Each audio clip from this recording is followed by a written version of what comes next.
यदि आप अपनी कल्पना में बनाई गई तस्वीर, दृश्य के अंदर सचमुच प्रवेश कर जाएं, तो आपको समझ आएगा कि कल्पना में बदलाव लाने की रचनात्मक शक्ति क्या होती है।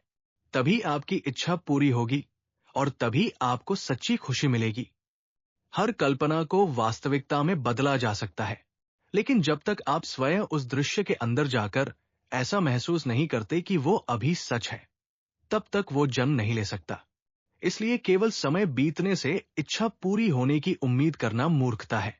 जिस चीज को सच होने के लिए आपकी कल्पना में जीना जरूरी है, वो बिना ऐसा किए कभी पूरी नहीं हो सकती।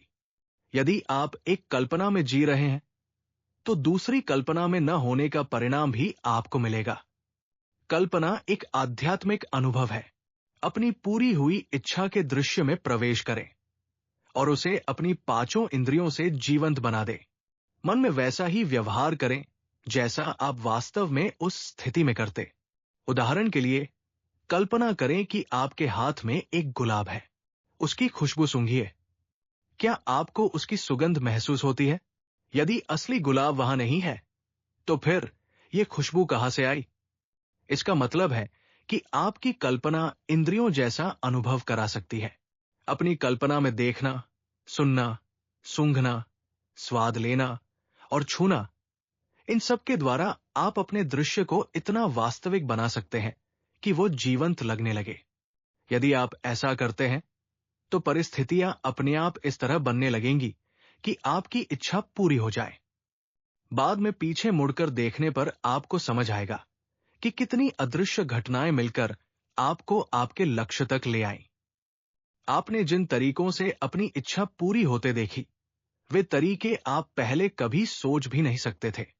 यदि आप अपनी वर्तमान परिस्थितियों से बाहर निकलकर अपनी मनचाही जिंदगी जीना चाहते हैं, तो बस ये कल्पना कीजिए कि आप पहले से वही व्यक्ति हैं जो बनना चाहते हैं, और वैसी ही भावनाएं महसूस कीजिए जैसी उस स्थिति में होती।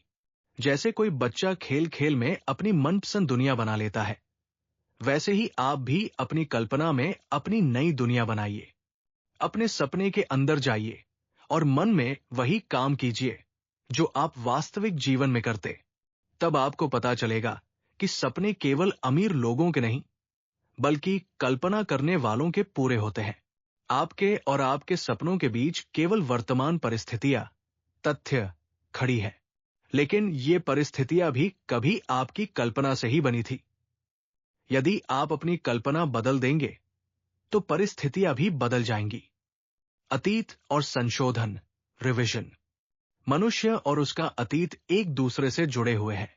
हमारे पुराने अनुभव और यादें आज भी हमारे अवचेतन मन में जीवित रहती है और हमारे वर्तमान जीवन को प्रभावित करती है।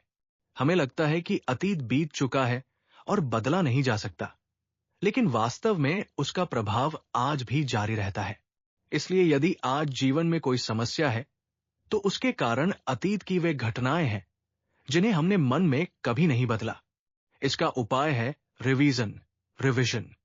रिवीजन का अर्थ है अतीत की किसी घटना को अपनी कल्पना में दोबारा याद करना और उसे वैसा देखना जैसा होना चाहिए था, न कि जैसा वास्तव में हुआ था। नेविल गोडार्ड के अनुसार ऐसा करने से अतीत का मानसिक प्रभाव बदल जाता है और उसका असर वर्तमान तथा भविष्य पर भी बदलने लगता है। इसलिए वे कहते हैं कि अपना जीवन बदलने का मतलब है अपने अतीत की मानसिक कहानी को बदलना।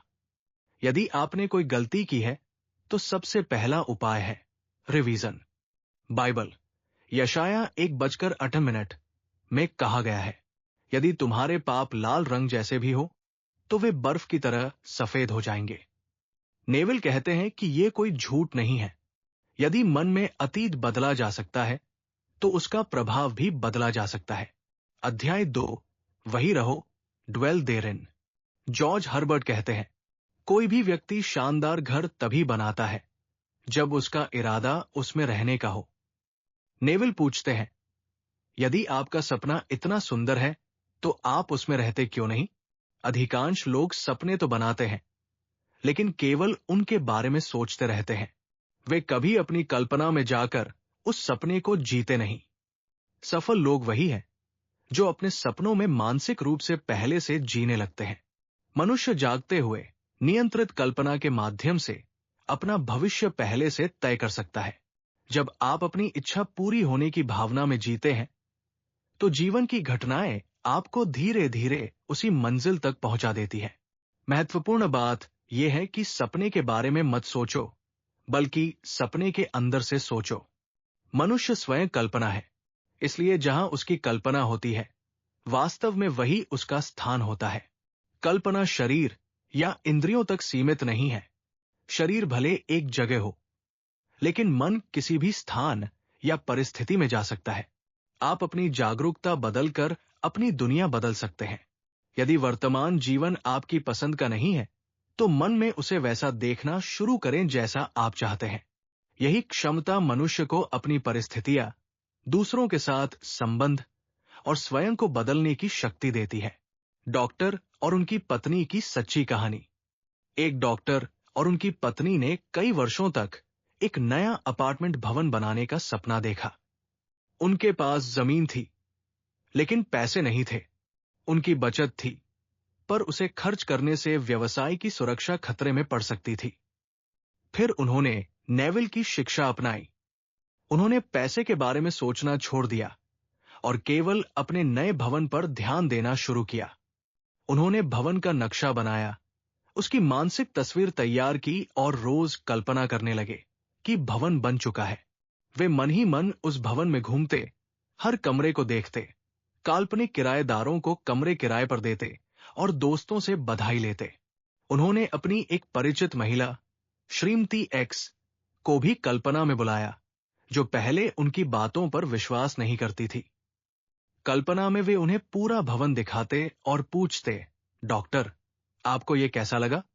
और वे साफ साफ उनकी आवाज सुनते हुए कल्पना करते कि वो कह रही है, डॉक्टर, मुझे ये बहुत सुंदर लगा। यही था उनका दृश्य के भीतर रहना, ड्वेल देरिन। सिर्फ सपना देखना नहीं, बल्कि उसे अपनी कल्पना में पहले से जीना।